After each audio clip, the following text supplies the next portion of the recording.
All right, let's get into it.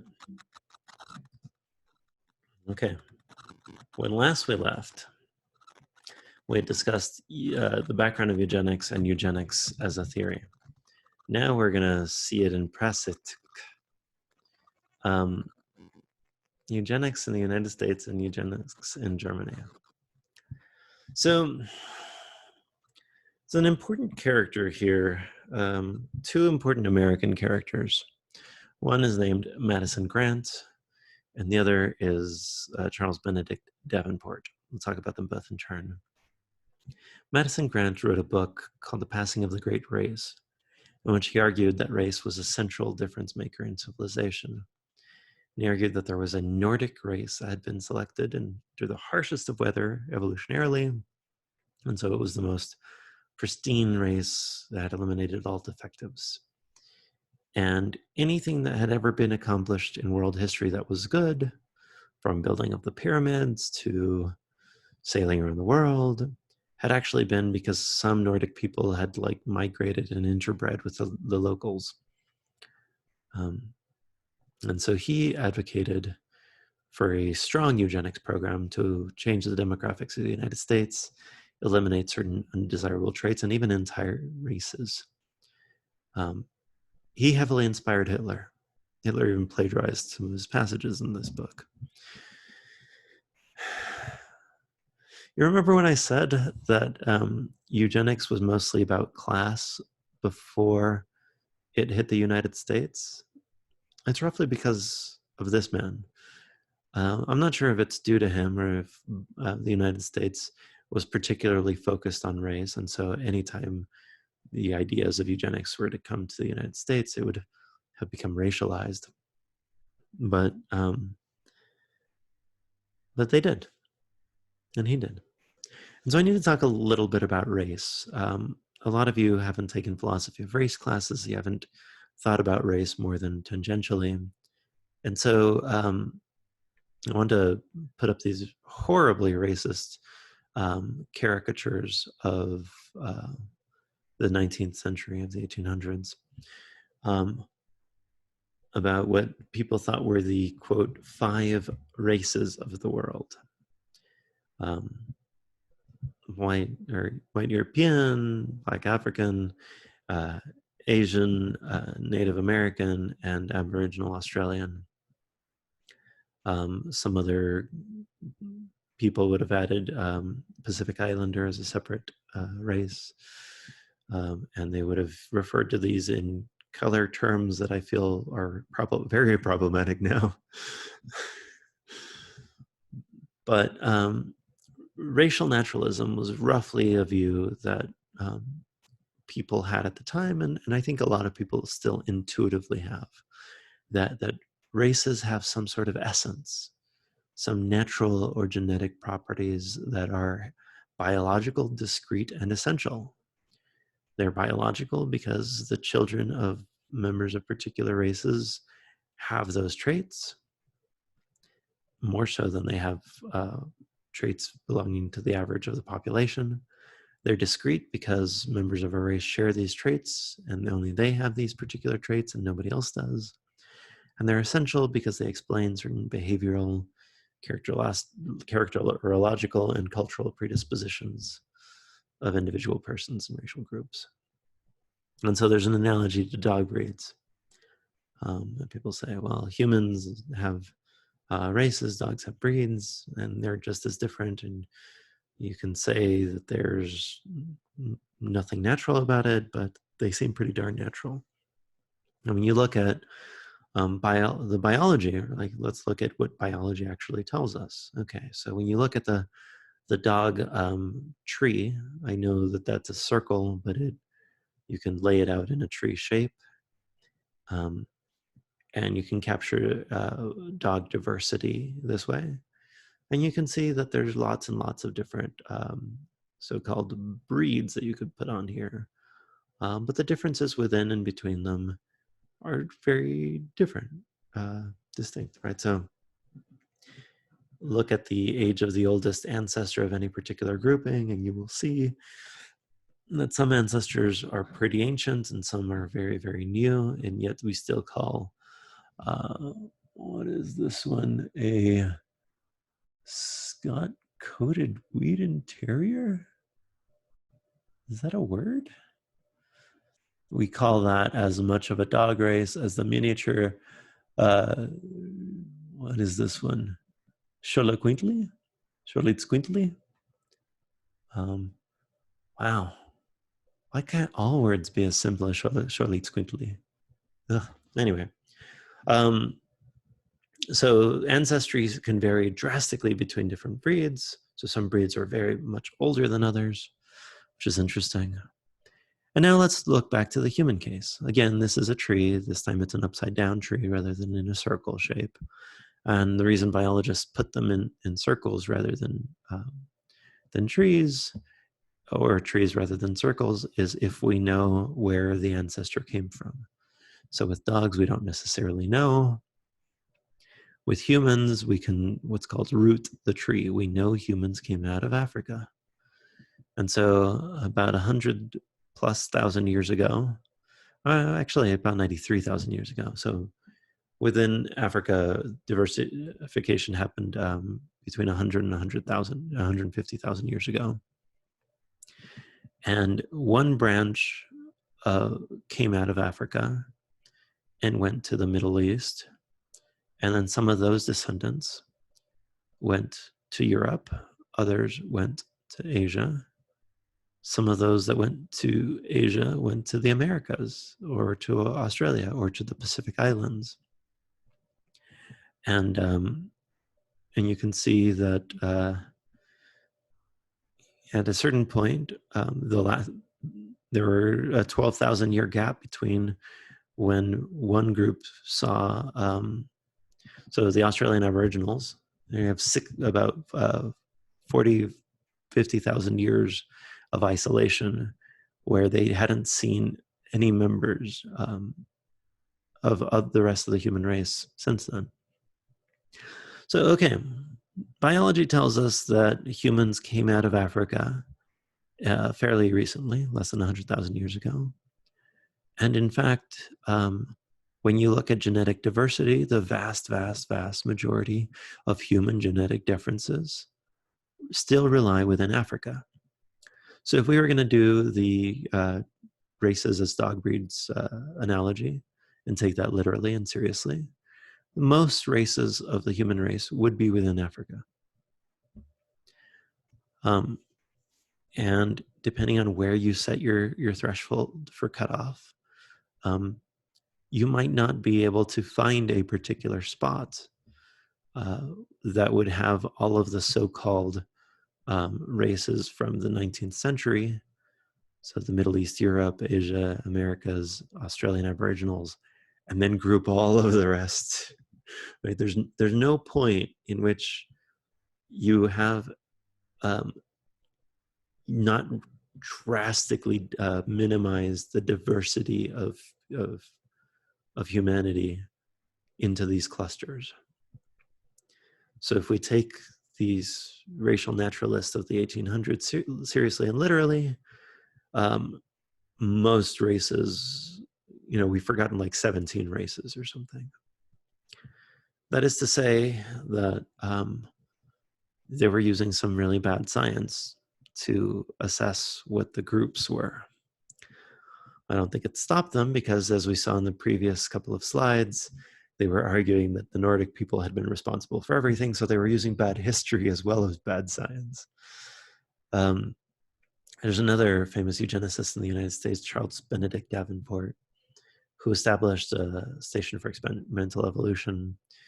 And he sought family pedigrees to try to figure out how alcoholism and mental instability were related to each other.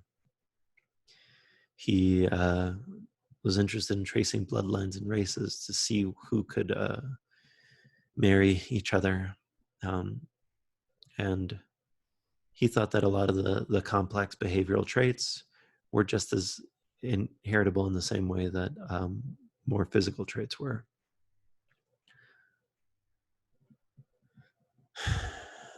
not going to read that. You read it. One of the things that's interesting about Charles Davenport is he inspired a lot of eugenics laws, especially in the East Coast. There's a one-drop rule that basically said if anybody was accused of having a single black ancestor, they would be subject to losing property. And so a lot of people that had thought that they were white for their entire lives, and many of them probably were fully descended from Europeans, at least recently, found themselves at the end of some bad bureaucracy and lost a lot of property. In the United States, we had laws in lots of states banning interracial marriage. We arrested lots of people for this. In 1924, we passed a law that decreased immigration from non-European countries, in fact, non-Western European countries. We basically set a quota where most people coming to this country, the vast, vast, vast majority, had to be roughly of the population demographics of the 1890s. Why? Because the people that wrote this remember when they were kids and the United States was great again. And they thought that that was a time period in which there was the right mixture of racial groupings in this country. And so they decreased immigration drastically. In the space race section, we talked about when this was relaxed and how it changed politics moving forward from the 60s. But in 1924, we passed some eugenics laws. And we passed them, and they stayed in the books. They stayed in the books for decades. North Carolina was the last to repeal their sterilization laws. Tens of thousands of people were sterilized in this country.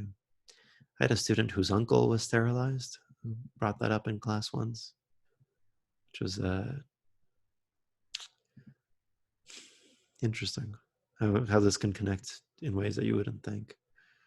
There were sterilization laws in many, many states, including Nevada. Nevada repealed their law eventually by 1935. Nobody was actually sterilized within the state of Nevada, so that's a good thing. But lots of other states had some pretty strict eugenics laws.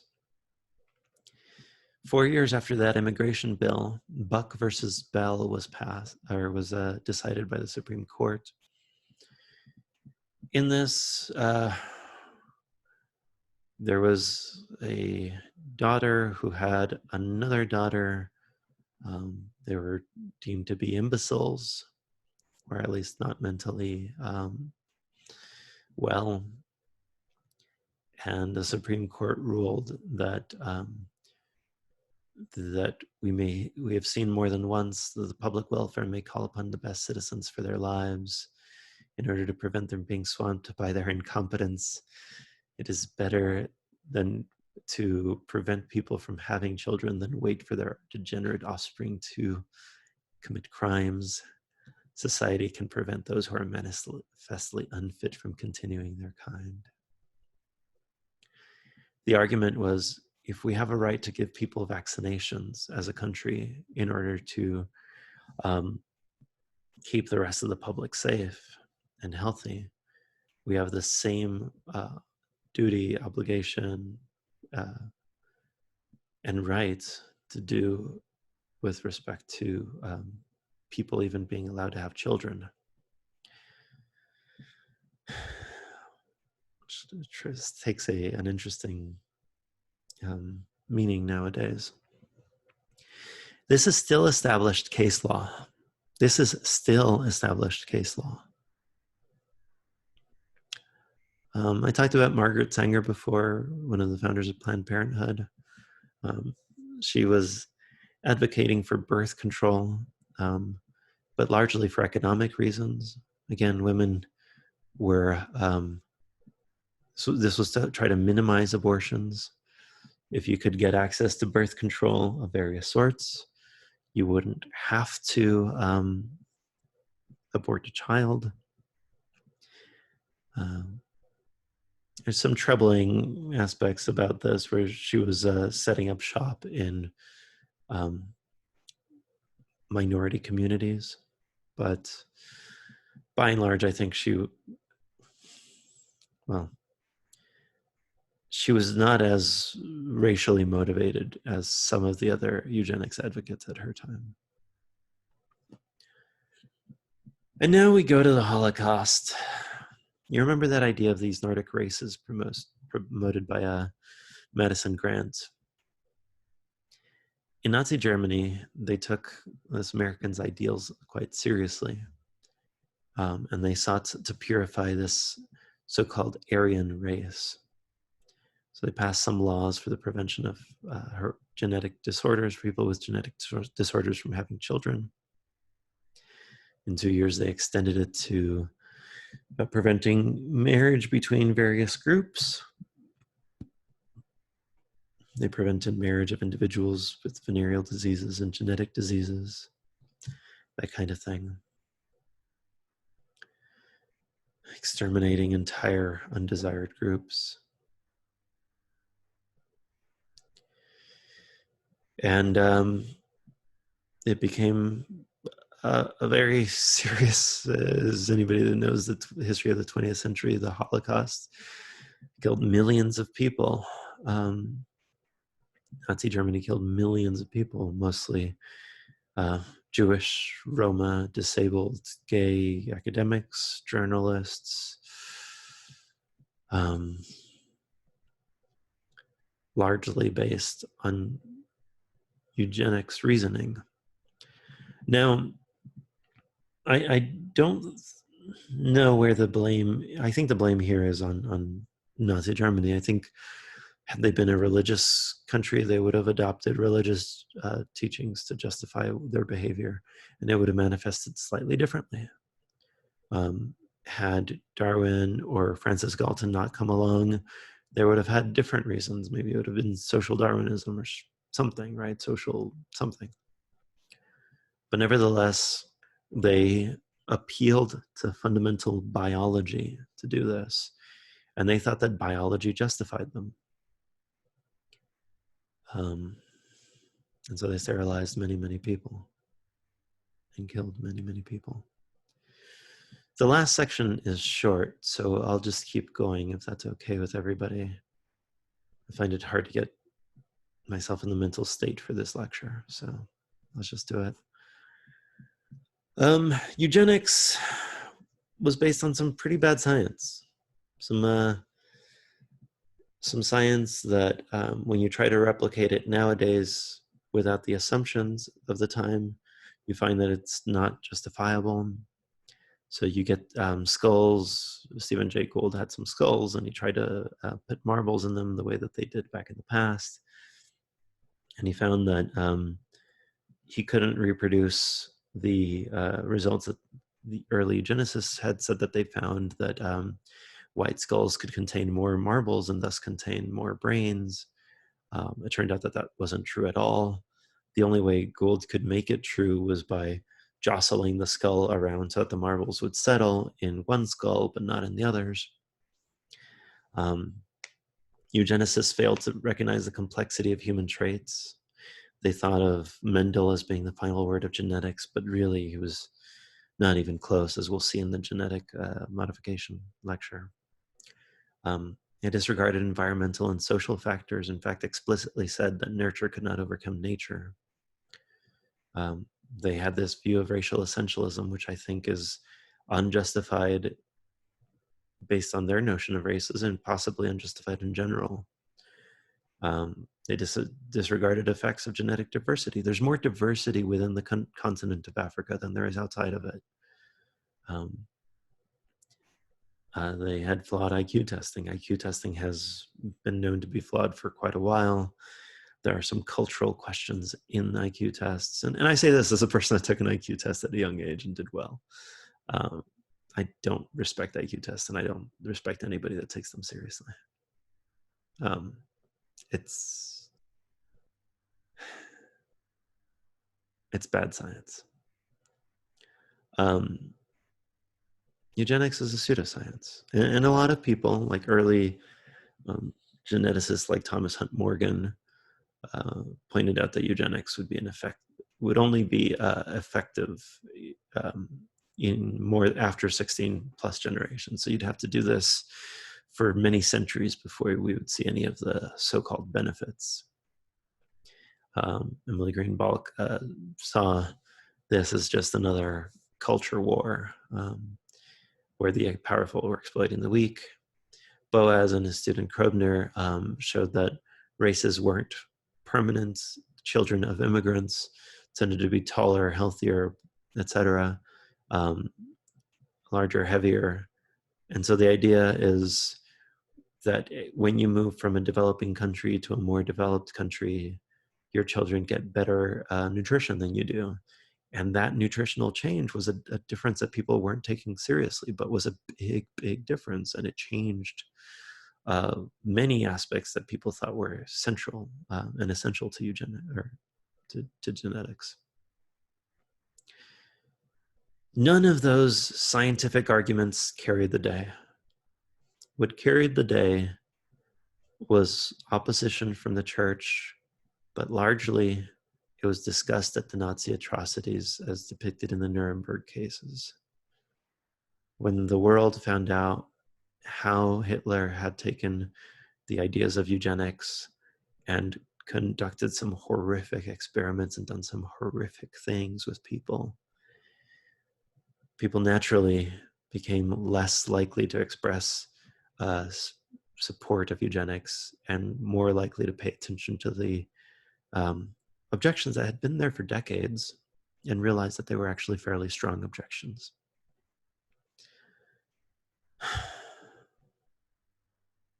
I put this timeline so you can compare it to the bioethics discussion of how even though we had decided that eugenics was no longer a viable movement after World War II, there were still some horrific things that we did to marginalized groups, largely to Black and brown people, lots of poor, rural